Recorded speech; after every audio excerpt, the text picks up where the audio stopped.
Buongiorno da Sicilia 24, le principali notizie. Da Barcellona in Sicilia con 13 kg di cocaina in auto, 3 persone di Lentini arrestate alla Polizia di Stato di Catania. Caltanissetta, inchiesta per corruzione al CEFPAS, il centro di formazione sanitaria regionale, 12 indagati, tra cui il deputato Gallo Afflitto, per il quale è stato chiesto l'arresto. Strage di Altavilla, la procura di Termini Imerese ha chiesto 30 anni per Giovanni Barreca e l'ergastolo per i 2 presunti Santoni. Taormina, fermati 2 giovani accusati, tentato omicidio per la rissa culminata con l'inseguimento di un'auto all'uscita della discoteca. Nuove regole per la viabilità all'aeroporto di Catania, introdotto il limite di 30 km/h e riorganizzate le corsie per partenze e arrivi. Siracusa ricorda Ivan Lobello, l'imprenditore scomparso prematuramente che da presidente regionale di Confindustria lottò contro la mafia accusando anche chi non denunciava gli estorsori. Palermo e Bagheria si preparano alla festa del matrimonio dell'anno tra la pop star Dua Lipa e l'attore Callum Turner. Tra gli ospiti anche Elton John e Robbie Williams. Massime le misure di riservatezza e limitazioni alla circolazione. Calcio, in attesa che Torre del Grifo ritorni ad essere definitivamente la casa del Catania, la dirigenza rossazzurra accende i riflettori sulla nuova stagione. Lunedì, consiglio di amministrazione.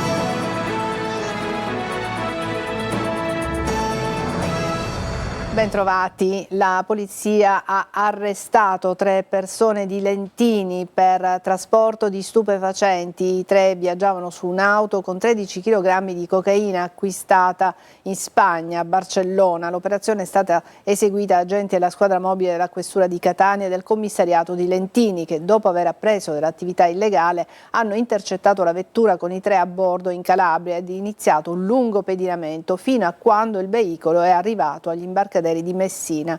La perquisizione dell'auto ha permesso di trovare occultati proprio negli sportelli posteriori 12 panetti di cocaina del peso di oltre 13 kg.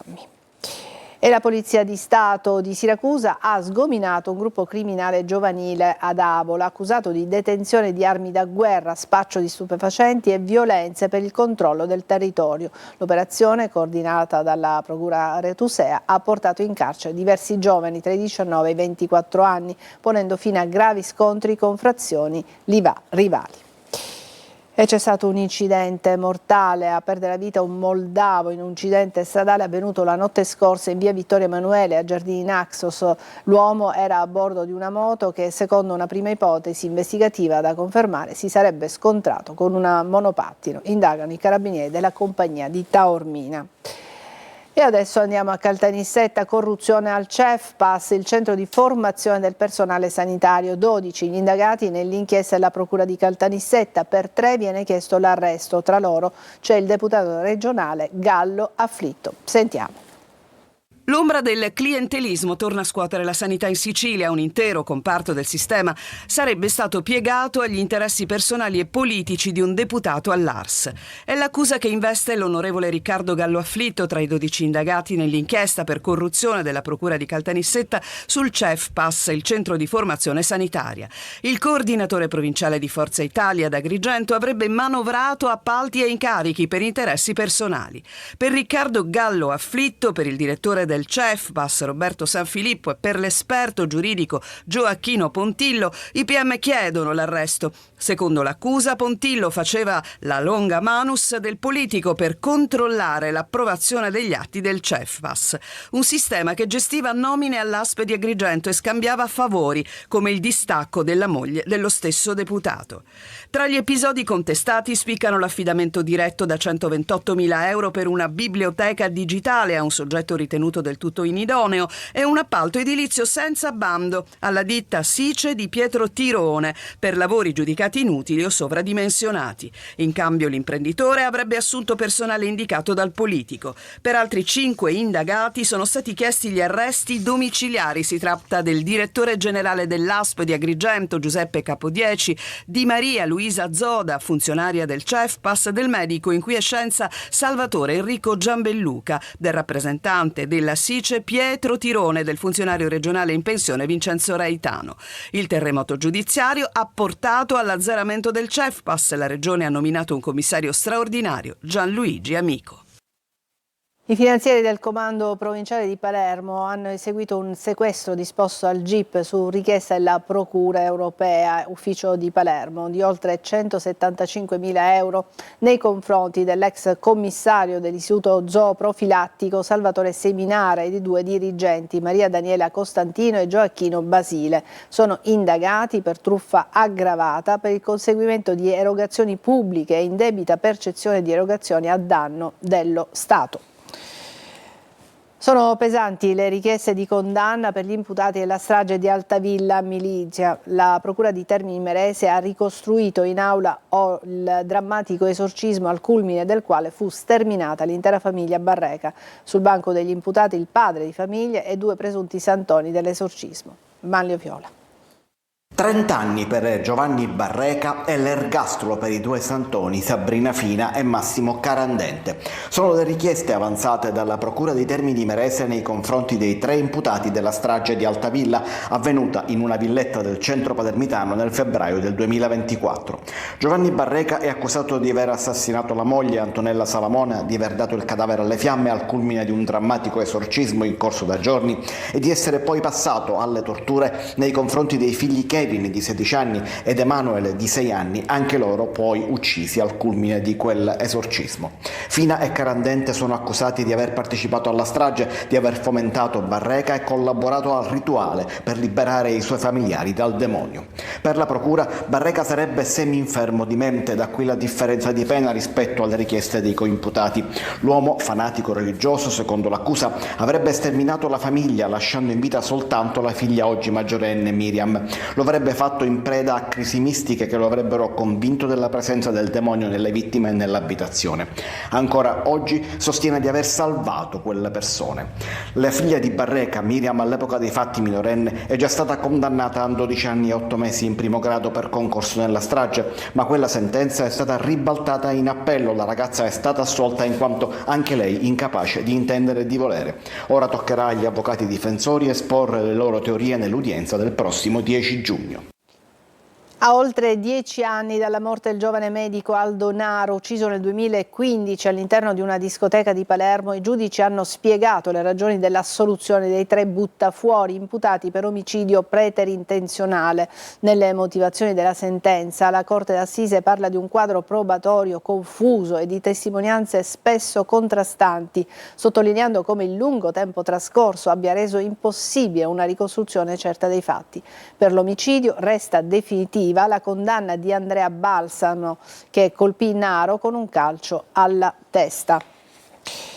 È morto all'ospedale civico di Palermo Salvatore Consolatevi, il meccanico di 53 anni rimasto gravemente ferito in un incidente sul lavoro avvenuto nella sua officina di Trapani. L'uomo stava lavorando sotto un camion quando, per cause ancora in corso di accertamento, il mezzo gli è crollato addosso schiacciandolo. Soccorso al 118 e trasportato prima all'ospedale Sant'Antonio Abate di Trapani, era stato successivamente trasferito a Palermo per la gravità delle ferite. Sulla tragedia stanno indagando i carabinieri. A Taormina sono stati fermati 2 giovani accusati di tentato omicidio per la rissa della notte tra l'1 e il 2 giugno. Il sindaco Cateno De Luca ha scritto alla Meloni per il problema sicurezza. Francesco Triolo.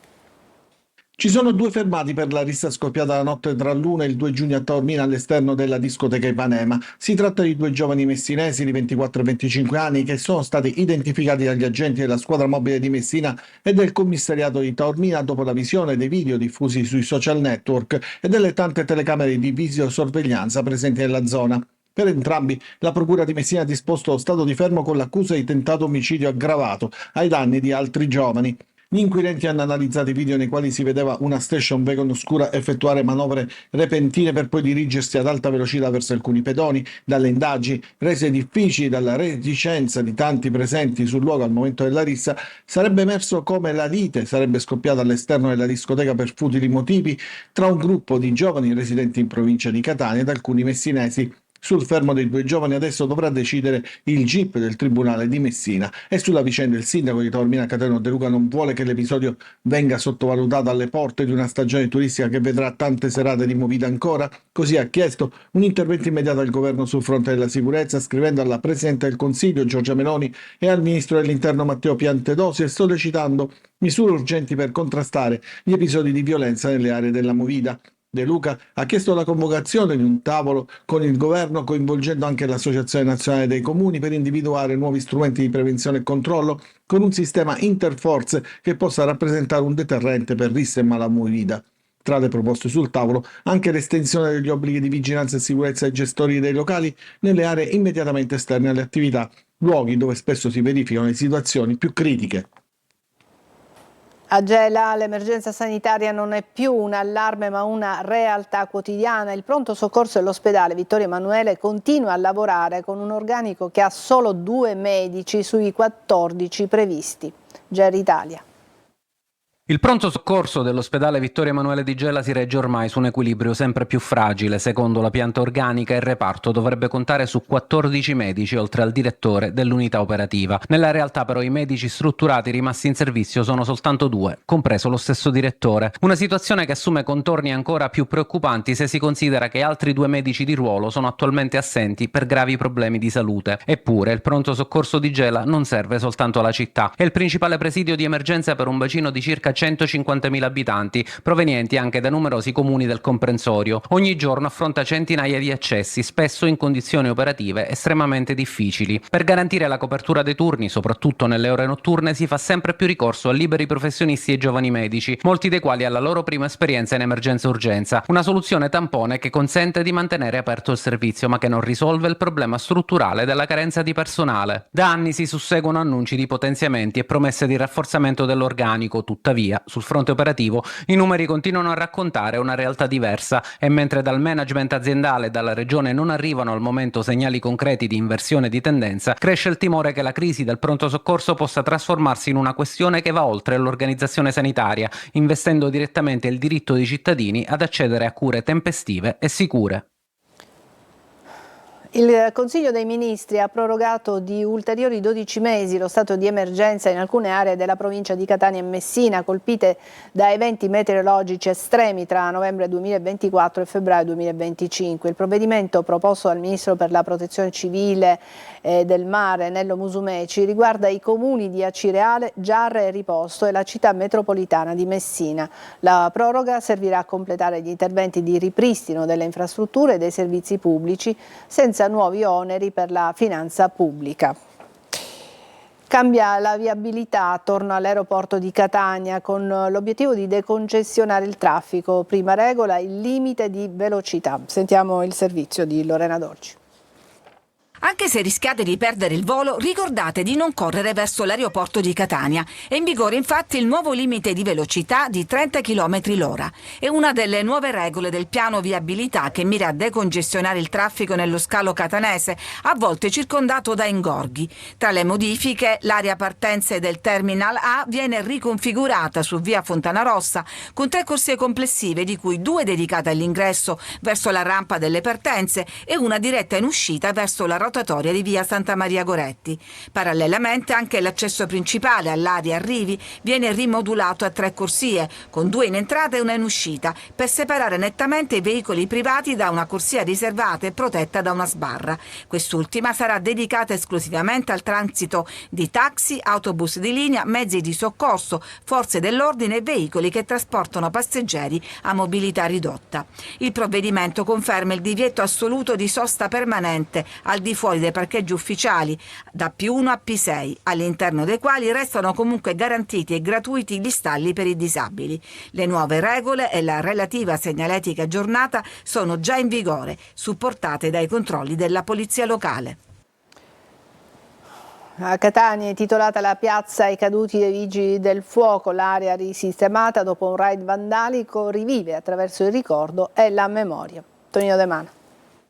Nessuno muore sulla terra finché vive nei cuori di chi resta. Con questa premessa è stata scoperta la targa toponomastica nella piazza intitolata ai caduti dei Vigili del Fuoco, non distante dal tondicello della Playa. Una piazza in passato vandalizzata e dimenticata, ma che ora rivive attraverso il ricordo e soprattutto la memoria. È una piazza molto significativa per il Comando Provinciale dei Vigili del Fuoco di Catania perché ricorda appunto i colleghi che nell'adempimento del proprio dovere hanno perso la vita e hanno sacrificato quindi la loro vita per aiutare gli altri. Si è battuto per sollecitare il ripristino della piazza e si batte per le tutele dei lavoratori. Carmelo Barbagallo. Questa piazza deve rimanere, diciamo, nella mente di tutti perché nessuno deve morire finché rimane nel cuore di chi resta. Questa piazza deve essere intitolata sia ai Vigili del Fuoco che sono morti in servizio, ma anche quelli che sono morti in maniera silenziosa. Lo slargo tra le vie Playa e delle Ondine è stato riconsegnato alla collettività. Ora toccherà alla comunità mantenerlo in ordine, magari pensando al sacrificio dei Vigili del Fuoco. In vista della scadenza del 3 agosto 2026 della carta d'identità cartacea, a Catania è prevista una nuova apertura straordinaria per il rilascio della carta d'identità elettronica. Sabato, quindi domani 6 giugno, gli uffici carta d'identità del centro direzionale San Leone saranno aperti con 4 postazioni dedicate ai cittadini ancora in possesso del vecchio documento. L'iniziativa punta ad agevolare la sostituzione e ridurre i disagi nei prossimi mesi. Adesso una breve pausa, a tra poco.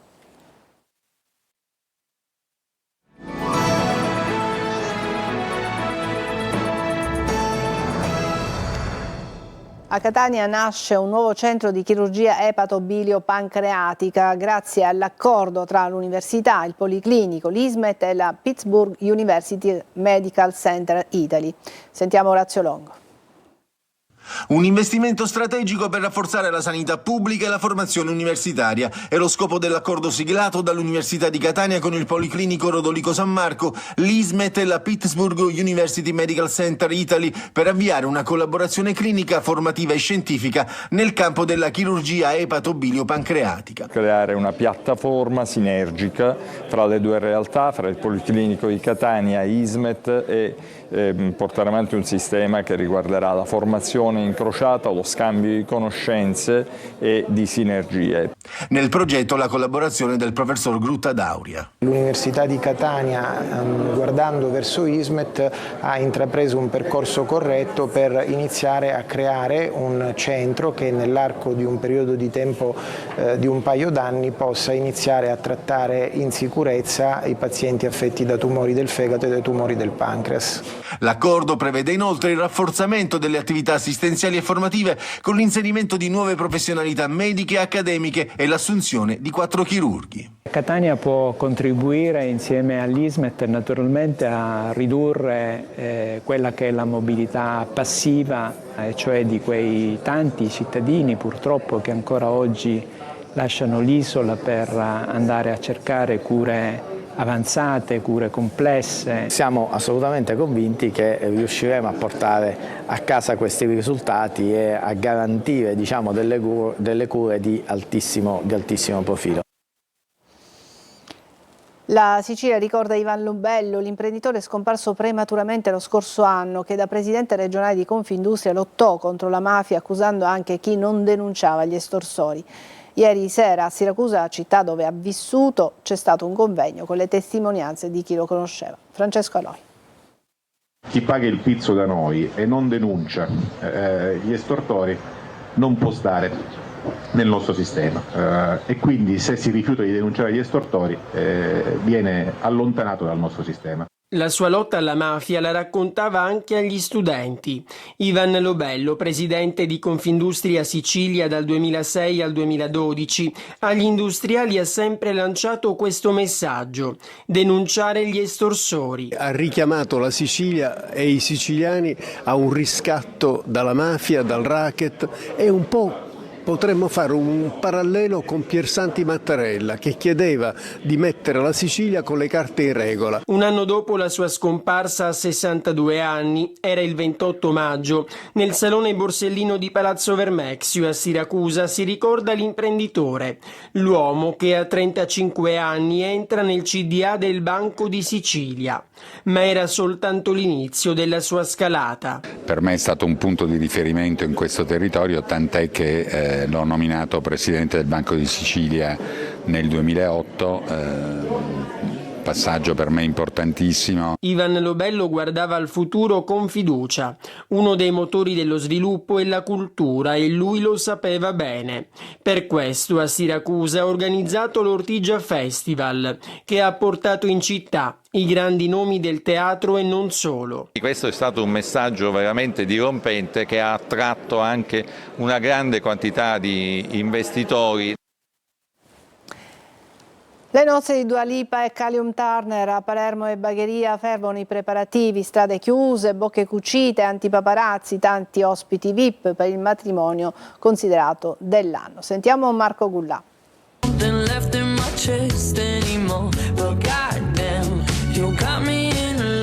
L'evento principale però sarà sabato a Villa Valguarnera Bagheria, una location da sogno. Tanti VIP attesi, da Elton John a Robbie Williams, da Adele a Katy Perry e Kylie Minogue. Limitazioni alla circolazione, divieti per larga parte delle strade, transenne, un matrimonio sigillato. Oltre agli accordi di riservatezza con penali da migliaia di euro fatti firmare a tutte le maestranze coinvolte nelle celebrazioni, ai curiosi che hanno affollato la zona antistante Villa Valguarnera è stato vietato di scattare fotografie e registrare video anche durante la semplice fase dei preparativi. Bocche cucite. Pausa e poi parleremo del calcio Catania. A tra poco.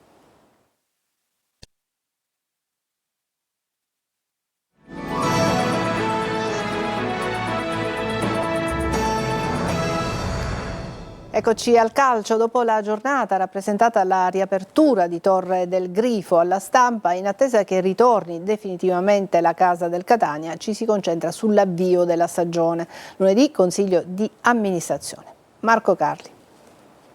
È stata la settimana di Pelligra. In attesa di averne sul campo, il Catania sventola il più bel risultato della sua stagione, quello della riacquisizione di Torre del Grifo.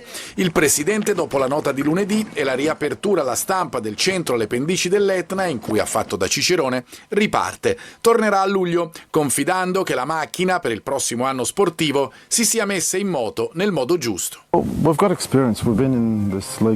Noi abbiamo sicuramente un'esperienza di 3 anni in questa categoria. Abbiamo giocato contro molti dei club in questi anni che affronteremo nella prossima stagione. Riguardo l'allenatore, anche il direttore sportivo ancora non abbiamo preso la decisione finale, però c'è un team tecnico all'interno della società e ovviamente un consiglio di amministrazione che si prenderà la briga di decidere. Le persone che sono all'interno del club, ma anche comunque i calciatori, molti di essi hanno comunque esperienza che deriva dalle ultime stagioni passate insieme, quindi sarebbe non corrispondente a verità dire che iniziamo da zero, perché comunque le basi ci sono, ma chiaramente rinforzeremo la squadra. Il consiglio di amministrazione di lunedì darà l'input verso la nuova stagione, mentre sul fronte direttore sportivo il nome resta quello di Varrà e come allenatore Caserta torna in auge con Biancolino e un po' più defilato De Giorgio. A Torre del Grifo Pelligra confida che il Catania ci entri già per il ritiro. Intanto gli spogliatoi riprendono vita, così come le aree a verde dopo anni di fermo. Intanto ciò che servirà per la prima squadra, poi il resto, compreso lo studio per i pannelli fotovoltaici nel parcheggio che rappresenterebbero anche una transizione green del centro sportivo. È tutto per questa edizione di Sicilia 24, grazie per averci seguito, vi lascio alla rassegna stampa, a tutti una buona giornata.